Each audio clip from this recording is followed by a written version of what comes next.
একটা সময় ছিল যখন যে কোনো কাজ যে কোনো এক একটা নির্দিষ্ট জাতির লোকেরা করতেন। যেমন ধরুন সেলুনের কাজ পোড়ামানিকরা করতেন, মাছ ধরার কাজ জেলেরা করতেন, তারপরে জুতো সারাই, নানান তাল ব্যাগ সেলাই ফিলাই ওইসব কাজ করতেন যিনারা ঋষিদা সোনা।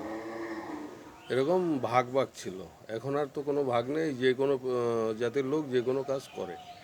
তো সেদিন আমরা বাজারে বসে রয়েছি, একটা দোকানে বসে গল্প করছিলাম।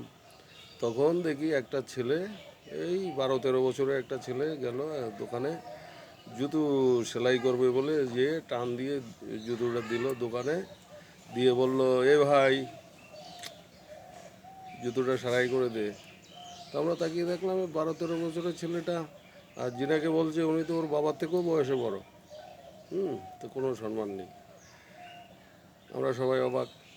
এবার ঘুরে আসলাম রাস্তায়, রাস্তায় এসে দেখলাম আরেকটা ছেলে এরকম বলছে, এ ভ্যান যাবি, থানা মোড়ে যাবো। হুম ওটাও ওর বাবার থেকে বয়সে বড় হবে। তাই মানুষ এখন আর মানুষকে সম্মান দেয় না। তা আপনি যদি সম্মান দেন তবেই সম্মান পাবেন।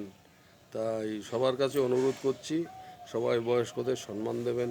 হ্যাঁ, আর নিজের সন্তানদেরকে শেখাবেন যে বড়দের সাথে কখনো যেন বাজে আচরণ না করে। ঠিক আছে? লোকের সাথে যদি বাজে আচরণ করে একদিন আপনার সাথেও করবে। তাই সবাই সবার সন্তানকে সুশিক্ষা দিন।